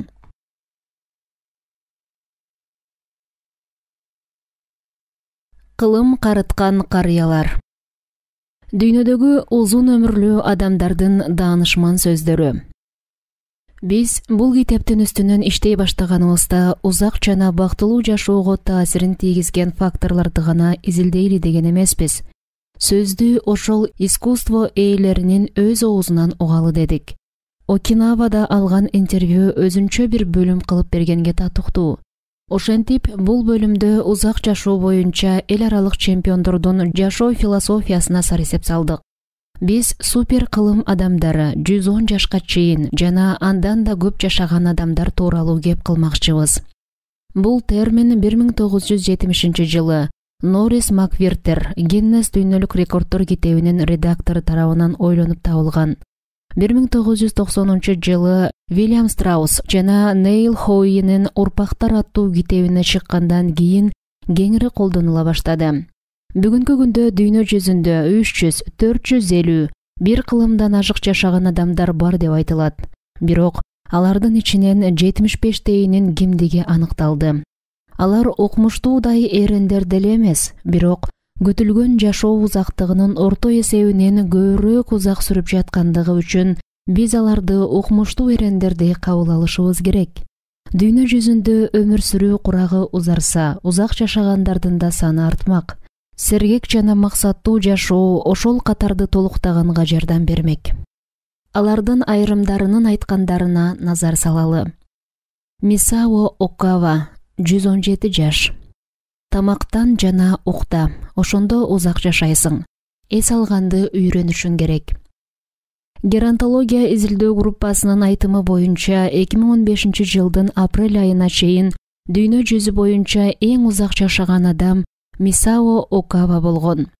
Ал 117 жыл 27 күн жашап бейтапканада көз жумган. Текстил соодагеринин кызы Мисао 1897 жылы Испания, Куба жана Филиппин колонияларынан кол жууган. Гавайи аралдары АКШга кошулуп, Пепси-кола чыгарылган жылы жарык дүйнөгө келген. 3 кылымдын тамагын ичкен аял 110 жашка чейин өзүнө өзү кам көрчү. Андан өзүнө кандайча кам көрөөрү тууралуу адистер сураганда жөн гана суши жеп укташ керек деп жооп берген. Анан жашоону сүйүш керек деп кошумчалады. Узак жашоонун сыры эмнеде деп сураганда мен ошону өзүмдөн да сурайм деп жылмайып жооп берген. Япония узак жашагандардын өлкөсү дегендин дагы бир далили катары ошол эле жылдын июль айында Сакари Момой 112 жыл 150 күн жашап, о дүйнөгө сапар алган. Ошол убакта ал 57 аялдан кичүү болсо да, эң узак жашаган эркек болуп калды. Мария Каповилла, 116 жаш. Мен өмүр бою эт жеген жокмун. 1889 жылы Эквадордо төрөлгөн Мария Каповилла Гиннес рекордтор китебине эң узак жашоочу катары катталган. Ал 2006 жылы пневмониядан каза тапкан. 116 жыл 347 күн өмүр сүрүп, аркасында 3 баласы, 12 небереси, 20 чебери кыбыралары калды. Ал 107 жашында акыркы интервьюсун берип, эскерүүлөрү, ойлору менен бөлүшкөн экен. Мен абдан бактылуумун. Мага күч кубат берген Кудайга ыраазымын. Мен узак жашайм деп такыр ойлогон эмесмин. Эбак эле өлмөк болушум керек деп ойлочумун. Жолдошум Антонио Каповилла кеме капитаны эле. Ал 84 жашында дүйнөдөн өтүп кетти. 2 кызыбыз, уулубуз, көптөгөн неберелерим жана чеберелерим бар. Мурда заман жакшы эле. Элдин пейили жакшы эле. Биз бийлегенди жакшы көрөр элек, бирок чектен чыкчу эмеспиз. Мен Луис Аларкондун Мария деген ырына бийлегенди жактырчумун. Анын сөздөрү дагы деле эсимде. Мен күнүгө сыйынам. Сыйынуу сөздөрүн унуткан жокмун. Вальс бийлегенди жакшы көрөм. Дагы деле бийлей алам. Кол өнөрчүлүк кыла алам. Мектепте окуп жүргөндө кылып жүргөн нерселерди дагы деле кыла алам. Ал өткөн күндөрүн эске салып өткөндөн кийин бийлей баштады. Ушунчалык бүйүрү кызып, 10 жылга жашарып кеткенсип бийлеп жатты. Андан узак жашоонун сырын сурашканда, ал жөн гана. Узак жашоонун сыры эмне экендигин айта албайм. Бир билгеним, өмүр бою эт жеген жокмун. Сыягы ошондон окшойт, деп жооп берди. Жан Кальмент, 122 жаш. Франциянын Арль шаарында 1875 жылы төрөлгөн Жан Кальмент 1997 жылдын 4 августуна чейин жашаган. Тарыхта 122 жыл өмүр сүрүп, эң узак жашаган адам катары аты калды. Ал Метхусела менен жарыштым деп, азил-чыны аралаш айтты. Туулган күндү майрамдоо боюнча рекорд койду десек жаңылышпайбыз. Жан бактылуу жашоосунун акыркы күндөрүндө өз ажалы менен көз жумду. Жашоосунда өзүнө эч кандай чектөө койгон жок. 100 жашына чейин велосипед тепти. Батыринен кичине өрт чыгып кырсыктагандан кийин атайы кам көрүлчү жайга барууга макул болуп, 110 жашына чейин өзүнө өзү кам көрдү. Ал катарактын айынан тамекини оозуна тиштей албай калганда, 120 жаш курагында тамеки тартканды таштады. Анын узак жашоосунун копуя сыры тамаша азилинде эле. 120 жылдык юбилейинде менин көзүм көрбөйт, кулагым укпайт, өзүмдү жаман сезем, бирок бардыгы сонун деп айткан. Вальтер Брюнинг, 114 жаш. Денеңди жана мээңди бирдей иштетишиң керек. 1896-жылы Миннесотада жарык дүйнөгө келген Вальтер Брюнинг өз башынан 3 кылымды өткөрдү. Ал 2011-жылы табигый себептерден улам өлдү. Анын 2 аялы болуп, темир жолдо 50 жыл эмгектенген. 83 жашында Монатадагы карыялар борборуна барып, өмүрүнүн акырына чейин ал жакта калды. Бул киши АКШда төрөлгөн эң узак жашаган, жашы такталган 2-нчи адам болуп калды. Вальтер өмүрүнүн акыркы жылдары берген интервьюларында узак жашоосунун сыры, баарынан да күнүнө 2 жолу тамактанып, алынын келишинче иштегенинде экендигин айтып келген. Денең менен мээңди бирдей иштетиш керек. Ошондо узак жашайсың деп 112 жашында айткан эле. Ал күнүгө көнүгүү аткарат. Брюнингдин дагы бир сыры башкаларга жардам берген адаты жана өлүмдөн коркпогондугу. 2010-жылы берген интервьюсунда өлүм ак эмеспи? Айрым адамдар өлүмдөн коркушат. Өлүмдөн коркпогула. Биз өлүш үчүн жаралганбыз, деп айткан. 2011-жылы келбес сапарга кайтаардан мурун, эгерде жакшы болбосом, кеткеним эле оң. Кудайга сөз бердим, деп кечилге айтканын аңыз кылып жүрүштү. Александр Имих, 111 жаш. Мен али өлө элекмин. Александр Имих 1903-жылы Польшада жарык дүйнөгө келип, АКШда жашаган химик, парапсихолог болгон. Андан улуу адам 2014-жылы көз жумгандан кийин ал дүйнө жүзү боюнча өздүк маалыматы такталган эң кары адам болуп калды.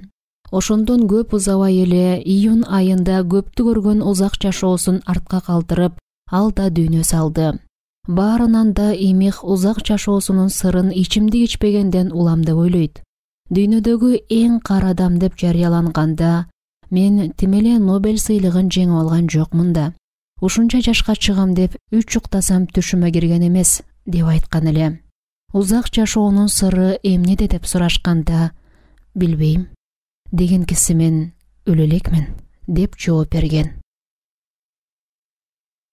Икигай сүрөткерлери. Узак жашоонун сыры, айтмакчы, укмуш эриндерде эле камтылган эмес.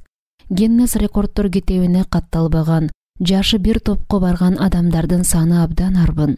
Алар бизге жашоонун маңызын жана күч-кубатын тартуулай турган эргүү жана идеяларды сунушташат.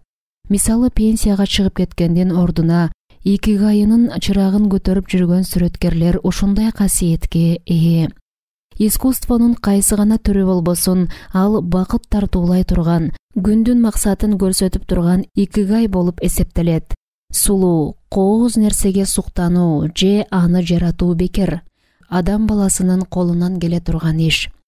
Япон сүрөткери Хокусай укиё-и стилинде жыгачка чегип сүрөт тартчу.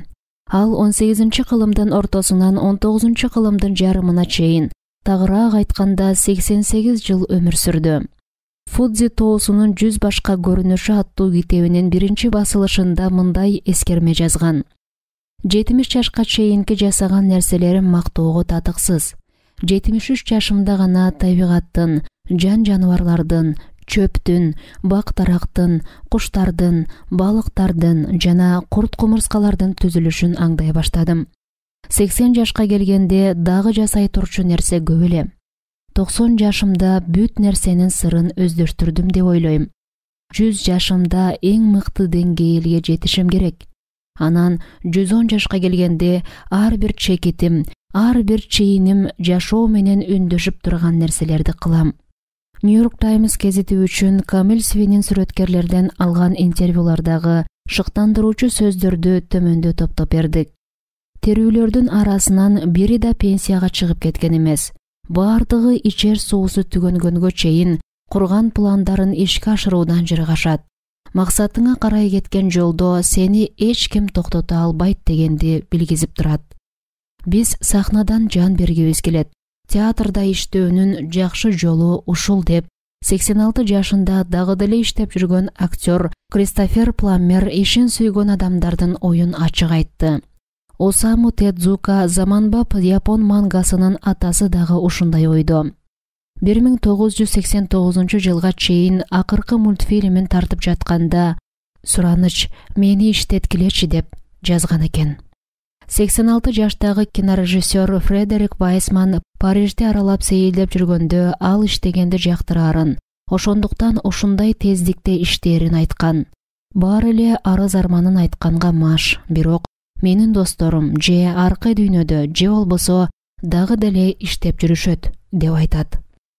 100 жашка толгон сүрөтчү Кармен Херрера биринчи холстун май боек менен тартылган картинаны 29 жашында саткан. Азыркы күндө анын эмгектери Тейт галереясынын жана Заманбап искусство музейинин туруктуу коллекцияларын түзөт. Андан келечегин кандай элестетерин сурашканда ал: «Мен дайыма кийинки ишимди бүтүргөнгө куштармын. Билем, күлкүлүү. Ушинтип акырындан кыбырап жүрө берем. Үйрөнгөндү токтотпо.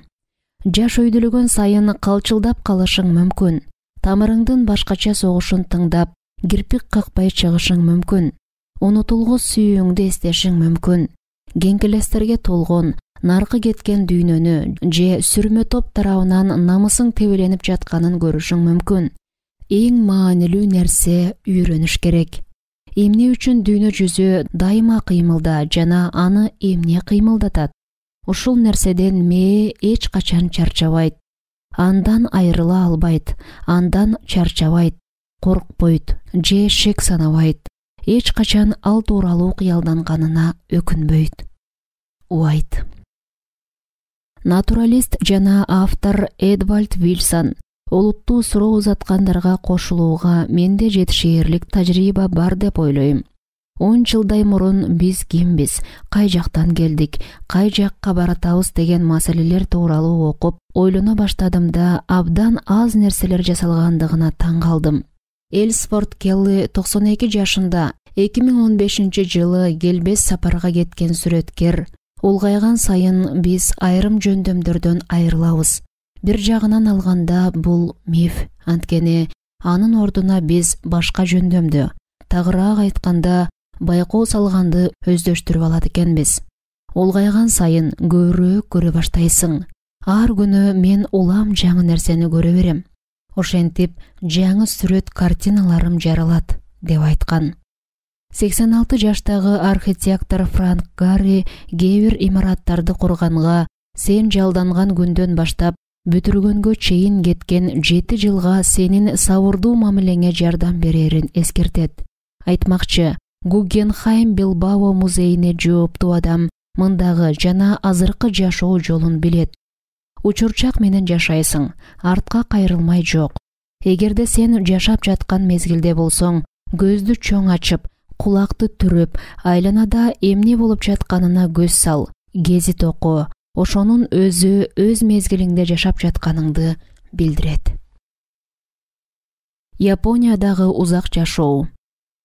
Атуулдарды тыкыр каттап, тизмеге алгандыктан аты такталган узак жашоочулардын көбү АКШда, башка өлкөлөрдүн башка айыл кыштактарында да кылымдан аша жашагандар бар. Кылымдын алмашышына байкоо салган чет жаккадагы эл бейпил жашоодо күн көрө беришет. Узак жашоо боюнча Япония алдыда экендиги шек жаратпайт. Күтүлгөн өмүр сүрүү курагы жогору көрсөткүчтөргө жетти. Жагымдуу диета менен катар саламаттыкты сактоо системасы жана узак жашоо япондордун маданияты менен тыгыз байланышта экендигине өзүбүз күбө болобуз. Диетасын ийне жибине чейин иликтейбиз. Саламаттык сактоо системасында эл оорунун алдын алуу үчүн үзгүлтүксүз доктурга барып, кароодон өтүп турат. Жашоосунун акыркы күнүнө чейин активдүү жашоо жана жамаатчыл сезими узак жашоонун сырын түзөт. Иштөөгө зарылчылык болбогон күндө да бир нерсе менен алек болуу үчүн икигайынын өмүр бою сени коштоп турган коомчулук жана өзүң үчүн жагымдуу жана керектүү бир нерсе кылууга түрткү бере турган максаттын болушу маанилүү.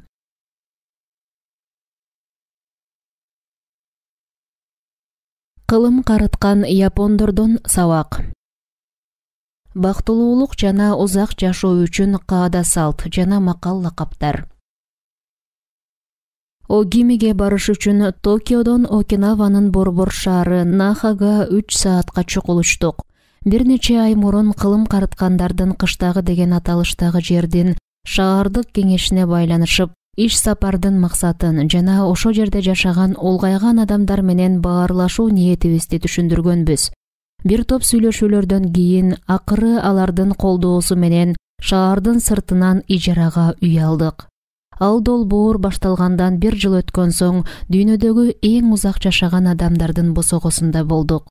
Бүтүн шаар азыркы убакта жашап жатканына карабастан, убакыт дал ушу жерге келгенде токтоп калгандай сезилди. Огимиге келүү. Нахадан чыгып 2 саат жол жүргөндөн кийин акыры жол азабына сарсаана болбой калдык. Сол тарапта деңиз, ээн эркин пляждар, оң тарапта Окинаванын Янбару токойунун тоолуу жунглеси. Окинаванын сыймыгы болгон Орион пивосу өндүрүлүүчү Наго аркылуу 58 маршрут Огимиге жеткиче аны жээктеп жүрүп отурат. Жол менен тоонун ортосундагы коош капчыгайда анда-санда үйлөр жана дүкөндөр көзгө чалдыгат. Огими муниципалитетине кирерде ар кайсы жерлерде чачыранды, бирок топтошо жайгашкан үйлөр бар экен. Бирок шаардын борбору көрүнбөгөндөй сезилди. Навигатор аркылуу көздөгөн жерибизге жетип алдык. Жакшы жашоону колдоо жана өркүндөтүү борбору чоң жолдун жээгинде шагыл таш менен салынган жагымсыз имаратта жайгашкан экен. Биз короо тараптан имаратка арткы эшик аркылуу кирдик. Ал жакта Таира аттуу киши бизди күтүп турган экен. Өзүн Юки деп тааныштырган сулуу тың айым аны жандап турган экен. Эки башка аял ордуларынан турушуп, бизди конференция өтө турчу залга ээрчитип жөнөштү. Алар бизди көк чай, сукиваза, азыктандыргыч таасири күчтүү цитрус мөмөсү менен сыйлашты. Ал мөмөнүн цикуваза аталыштагы өсүмдүк экенин кийин билдик. Расмий кийимчен Таира биздин маңдайыбызга отуруп, 3 көзөнөк менен бириктирилип, мукабаланган пландагыч китебин ачты. Юки анын жанында. Ал китепте жашы, клубу же мобайисине жараша тизмеленген шаар жашоочулары катталган эле. Бири-бирине жардам көрсөтүү, Огими аймагындагы адамдардын табиятындагы нерсе. Моаилер кандайдыр бир максатты көздөбөйт. Алар бир үй бүлөдөй болуп иш алып барышат. Акчага караганда ыктыярчылык менен Огимиде көп иш аткарылаарын Таира айтып өттү. Аймакты өнүктүрүү үчүн ар бир адам өз салымын кошкусу келет. Жергиликтүү муниципалитет да тапшырма берип турат. Ушундай жол менен ар биринин жарыгы тийип, аймак жарандары өздөрүн коомчулуктун бир бөлүгү экендигин сезишет. Огими Кейп-Хедого чейинки экинчи шаар, ал архипелагдагы эң чоң аралдын түндүк чекити. Огиминин тоолорунун чокусунан шаар алаканга салгандай көрүнөт. Янбару жунглеси жапжашыл болуп турат. 3200 жашоочуну кай жагына сыйдырат деп биз таң калдык. Бир топ үй көрүнүп турат, бирок алар топ-топ болуп деңиздин же жолдун жээгиндеги кыштакчаларда жайгашкан. Жамааттык жашоо. Огимиде ресторандар анча көп эмес экен. Алардын бирине бизди тамактанууга чакырышты, бирок биз келгенде 3 стол эбак эле брондолгон экен. Кабатыр болбогула, биз Чураумиге барабыз. Ал жакта киши аз болот деп Юки автоунаасын көздөй жөнөдү. Ал 88 жашка келгенине карабай унаасын башкара алып, мунусу менен сыймыктанат экен. Юкинин жанындагы 99 жаштагы учкуч биз менен бирге убакыт өткөрүүнү чечти. Асфальтка караганда чоң чаң жолдо алар менен тең тайлашуу үчүн катуу айдаганга туура келет. Акыры жунгленин аркы башына жетип тамактанганы отурдук. Мен чындыгында ресторанга деле барбайм деп Юки биз орундукка отуруп жатканда айтты. Дээрлик бардык тамагым бакчамдагы жер жемиштен жасалат. Балыкты досум Танакадан сатып алам. Ресторан деңиздин жээгинде жайгашкан экен. Бул жер негедир Жылдыз согуштары киносундагы Татуин планетасындай сезилди. Менюсунда бакчада өстүрүлгөн табигый жер жемиштен жасалчу тамактар чоң тамгалар менен жазылыптыр. Чындыгында тамак анча маанилүү эмес, деди Юки. Ал ачык айрым, жагымдуу аял экен. Юки жергиликтүү мамлекеттик ассоциацияларда директор катары кылган кызматы тууралуу кеп салганды жактырат экен. Узак жашоого тамактын жардамы тийбейт деп тамактын аягында берилген таттуунун бир кесимин оозуна саларды айтты. Узак жашоонун копуя сыры жылмаюу жана убакытты жакшы өткөрүү деди. Огимиде кафе барлар жокко эсе болгону менен бир канча ресторан бар экен, бирок ал жактын жашоочулары коомчулук чогулган жерде өтүүчү социалдык турмушту жактырышат экен. Шаар 17 кварталга бөлүнүп, ар бир кварталдын президенти жана бир топ кишиси маданият, фестиваль, социалдык иштер жана узак жашоого жооптуу болушат экен. Жашоочулар акыркы критерийге өзгөчө көңүл бурушат экен. Бизди 17 кварталдын бир борборуна чакырышты. Бунагая, перилердин үйү болгон Янбару жунглисиндеги тоонун этегинде жайгашкан эски имарат экен. Янбару токоюндагы Бунагая перилери. Бунагая Огиминин жанындагы Янбару токоюнда жана анын тегерегиндеги шаарларда жайгашкан сыйкырдуу жандыктар. Алар узун, сары чачтуу балдардай көзгө көрүнөт. Токойдогу банан дарагына жашынып, пляжга балык уулаганы барышат. Көптөгөн Окинава аңгемелери жана тамсилдери Бунагая периштелери жөнүндө. Алар тентек, ойноок жана бир башкача келишет. Жергиликтүү элдин айтымы боюнча Бунагая тоону, сууну, деңизди, бак-даракты, жерди, шамалды жана жан-жаныбарларды жакшы көрөт. Андыктан аны менен достошкун келсе, табигатка сый урмат кылышың керек. Туулган күн кечеси. Кварталдагы жамааттык борборго келгенде бизди 20 чакты адам тосуп алды. Алар биздин арабызда эң жашыбыз 83 жашта деп сыймыктануу менен айтышты. Биз стол үстүндө көк чай ичип отуруп интервью алдык. Аны бүткөндөн кийин тайпадагы 3 адамдын туулган күнүн белгилеп жаткан жерге келдик. Бир аял 99, башкасы 94, дагы бир жаш адам дегени жаңы гана 89га чыгып жатыптыр. Ал айылда популярдуу делген бир топ ырларды ырдадык да, туулган күнүң менен деп англисче ырдап бүтүрдүк. 99га чыккан аял шамды үйлөп, кечеге келгендерге ыраазычылык билдирди. Биз колго жасалган сикуваза тортун жедик да, бирөө жаңыдан 20га чыгып жаткансып бийледик, анан кечени жыйынтыктадык. Бул айылда жүргөн бир жума ичинде биз үчүн бул биринчи кече эле, бирок акыркысы эмес болчу. Бизден да созолонто ырдаган, улгайган адамдар менен бирге караоке ырдайбыз. Жергиликтүү оркестри, бийчилери тоонун этегиндеги азык-түлүк саткан такталары бар фестивалдарга барабыз. Ар бир күндү бирге майрамда. Майрамдар Огимидеги жашоонун негизги бөлүгүн түзөт. Окинавалык карылардын арасындагы спорттун эң популярдуусу гейтбол оюнун көрүү үчүн бизди чакырышты. Анда топ балка сымал таяк менен чабылат. Ал бардык жерде ойнолуучу, анча көп кара күч талап кылбаган спорттун бир түрү. Ары бери кыймылдап, тайпа менен көңүл ачканга жакшы. Жашоочулар арасында мелдештер болуп турат. Катышуучулардын жашы чектелбейт.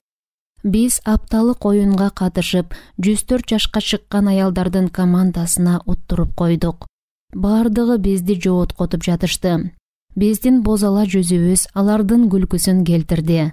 Жамаат катары ойноп, майрамдагандан тышкары руханият байлыгы айыл жашоочуларын ого бетер бактылуу кылат. Окинава кудайлары. Окинавадагы негизги дин Рюкю Синто. Рюкю Окинава архипелагынын баштапкы аталышы. Синто кудайлардын жолу дегенди билдирет. Рюкю Синто Кытай даоцизмин, Конфуций окуусун, буддизмди, шаман жана тотем элементтеринин синтези болгон синтоизмди өзүнө камтыйт. Бул байыркы ишеним боюнча дүйнө жүзүндө үйдүн, токойдун, бак-дарактын, тоолордун ээси сыяктуу түрдүү түрлөргө бөлүнгөн сан жеткис арбактардын жашоосу.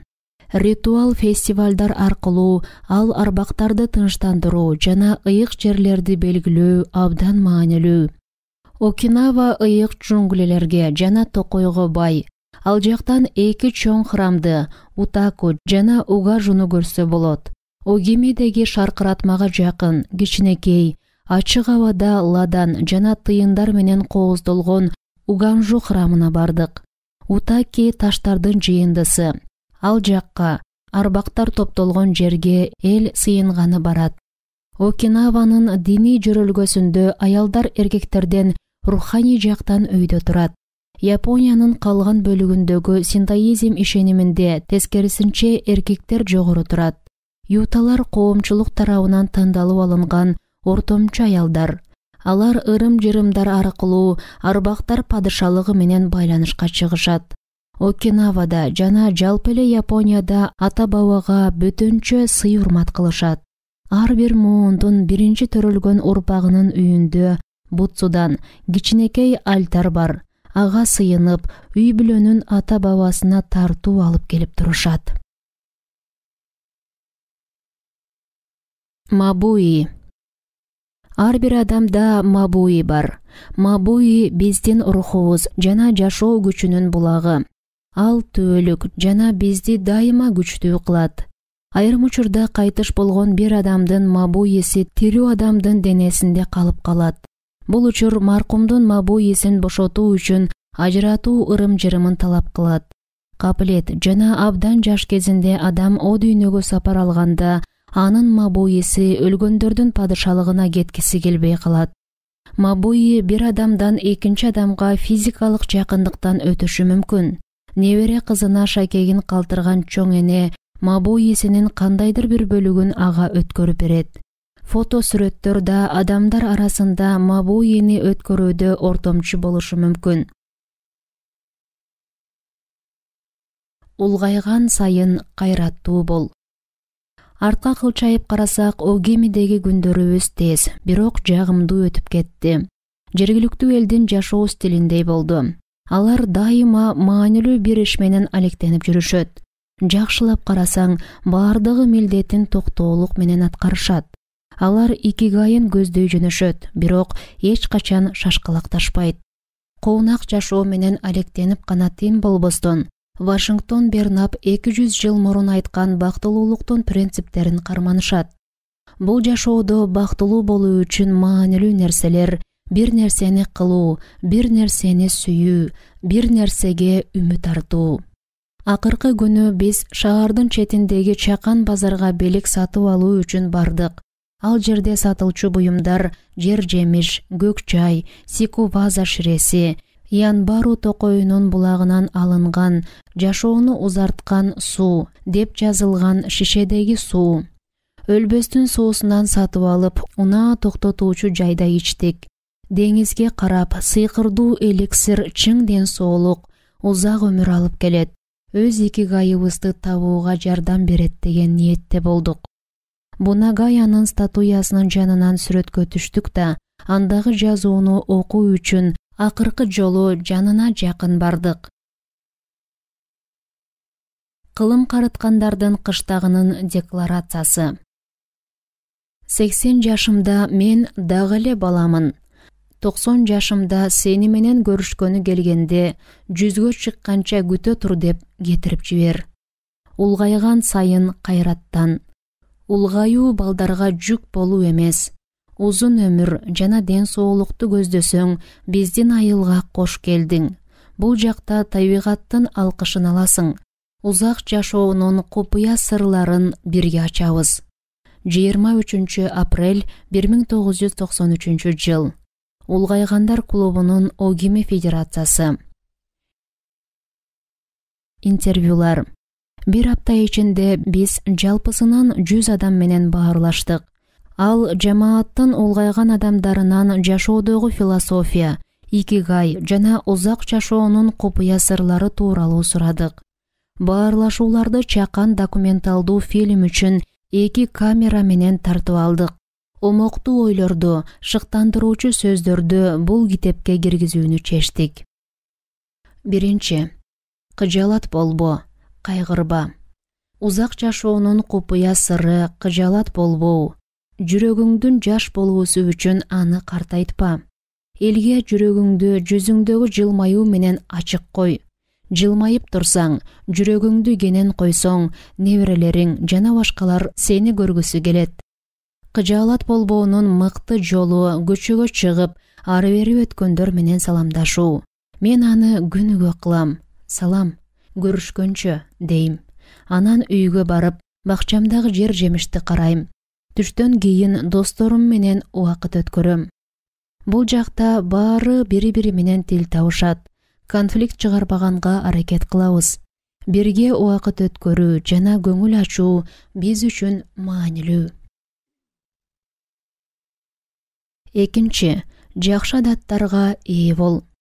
Ар күнү эртең менен саат 6-да ойгонуп, терезе парданы ачып, жер жемиш өстүргөн бакчамды караганда, көңүлүм куунак боло түшөт.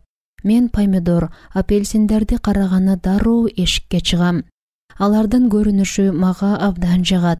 Аларды кароодон жан дүйнөм рахат алат. Бакчада 1 саат жүргөндөн кийин үйгө кирип, эртең мененки тамагыма киришем. Жер жемишти өзүм өстүрөм. Андан тамак жасайм. Бул менин икигайым. Улгайган жашта да кайраттуу болуунун ачкычы манжаларда. Манжалардан мээге чейин, анан мээден манжаларга. Колуң менен иш жасасаң 100 жашка чыгасың. Ар күнү таң эрте 4-тө турам. Сааттын бурамасын ошол убакытка тууралап коем. Кофе ичкенден кийин көнүгүү аткарам. Ал бир күнгө мага дем берет. Мен ар нерседен чымчылап жейм. Менимче ушу купуясырго. Мен түрдүүлөп жегенди жактырам. Ушундай даамдуураак болуш керек. Иштеш керек. Иштебесең денең катып калат. Мен ойгонгондо Бутсуданга барып сыйынам. Ата-бабаңды эсиңден чыгарбашың керек. Мен эртең менен күнүмдү ушундан баштайм. Ар күнү таң эртең бир убакта туруп, жер жемиш айдалган бакчамда убакыт өткөрөм. Ар күнү эрте менен көнүгүү аткарам, сейилдеп басам. Ар күнү ойгонгондо Таисо көнүгүүсүн аткарууну көнүмүш адатка айланткам. Жер жемиш жесең узак жашоого себепчи болот. Узак жашоо үчүн 3 нерсени аткарууну унутпа. Ден соолугуңду чыңдоо үчүн көнүгүү аткар, жакшы тамактан жана эл менен бол. Үчүнчү, достукту аздекте. Досторум менен жолугушуу менин жашоомдун маңызы. Бир жерге чогулуп баарлашабыз. Бул абдан маанилүү. Аларды ушул жерде эртең көрөрүмдү билем. Жашоомдогу мен жактырган нерселеримдин бири ушул. Менин хоббим достор жана кошуналар менен чогуу болуу. Жакшы көргөн адамдарың менен баарлашуу узак жашоонун купуя сыры. Мектепке бара жаткан окуучуларга салам жана көрүшкөнчө деп айтам. Жанымдан автоунаа менен өтүп жаткандарга кол булгалап, абайлабай да, дейм аларга. Эртең менен саат 7:20-дан 8:15-ке чейин сыртта эл менен саламдашып, жөө басып жүрөм. Коңшулар менен баарлашуу жана чайлашуу бул жашоодогу эң жакшы нерсе. Анан чогуу ырдоо да укмуштуудай нерсе. Эртең менен саат 5-те ойгоном. Үйдөн чыгып, деңизге жөө жөнөйм. Анан досумдукуна барып, чогуу чай ичебиз. Узак жашоонун сыры эл менен жакшы ымалада болуу жана бир жерден экинчи жерге баруу. 4-чү, жашоодо шашылбаш керек. Менин купуя сырым өзүмө эскертип турган сөздөрүм: шашылба жана жутунба. Шашылбасаң узак жашайсың. Мен буюмдарды өрүп жасайм. Бул менин икигайым. Ойгоноорум менен сыйынам. Андан кийин көнүгүү аткарып тамактанам. Саат 7-де өрүү менен акырындан алектене баштайм. Саат 5-те чарчаганда досторума жөнөйм. Кечке ар кандай нерселерди жасоо менен алекмин. Дайыма колум бош эмес. Өзүмө ашыкча жүк кылбастан бир учурда бир нерсе менен алек болом. Узак жашоонун купуя сыры эрте жатып, эрте туруп, сейилдеп басуу, бейпил өмүр сүрүү, кенедей нерсеге да кубануу, досторуң менен тил табышуу, жаз, жай, күз, кыш, 4 мезгилдин кереметин сезе билүү.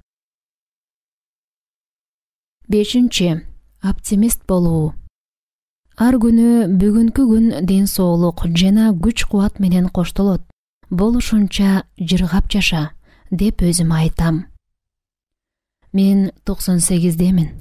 Бирок өзүмдү жаш сезем. Мен жасай турчу дагы көп нерселер бар. Жылмай, күлкү өмүрдүн мүлкү. Кай жакка барсам, жылмайып жүрөм. 100гө чыксам дейм, албетте ошондой болот. Бул мага дем күч берет. Неберелериң менен ырдап бийлегенден артык эч нерсе жок. Мен бул жакта төрөлүп калгандыгым үчүн бактылуумун. Ушуга ыраазымын. О кемеде эң маанилүүсү жылмайып жүрүү. Кичине болсо да айылым мага берген нерсени кайтарайын деген ниетте ыктыярчылык кылам. Мисалы, досторумду автоунаам менен бейтапканага жеткирип жардам кылам. Анын эч кандай деле сыры жок. Жөн гана жашаш керек. О кемедегилердин жашоо образы. Биз баарлашкан адамдардын 100%-нын жер жемиш бакчасы, чай, манго, сикуваза жана башка талаасы бар. Бардыгы кварталдык ассоциациянын мүчөсү. Бардыгы бир үй бүлөдөй камкордукка алынган. Алар дайыма майрамдашат. Жада калса кичинекей нерселерди дагы белгилешет. Музыка, ыр, бий күнүмдүк жашоонун негизги бөлүгү. Алар жашоодо негизги максатты көздөшөт. Максаттар бир нече болушу да мүмкүн. Алардын икигайы бар, бирок ага олуттуу карашпайт. Каада салты, маданияты менен сыймыктанышат. Алар ар нерсени жан дили менен аткарышат. Айрым нерселер анча маанилүү болбошу да мүмкүн. Жергиликтүү калктын юмарусу, адамдардын ортосундагы карым-катнашы өтө күчтүү. Талаа иштериндеги жумуштан шекер камышын жыйноо, же күрүч айдоодон баштап үй куруу, муниципалдык долбоорлорду ишке ашырууда ашар уюштуруп жиберишет. Мияги аттуу досубуз шаарда акыркы күнү биз менен бирге тамактанган эле. Ал досторунун жардамы менен жаңы үй куруп жаткандыгын, кийинки жолу келгенибизде анын үйүндө кала тургандыгыбызды бизге айтты. Алар дайыма бир нерсе менен алек. Өздөрү ырахат алган иш менен алектенишет. Эч нерсе кылбай отурган бир да улгайган чоң атаны көрө алган жокпуз. Алар дайым караоке ырдаганы, кошуналарыныкына зыярат кылганы же гейтбол ойногону барып жүрүшөт.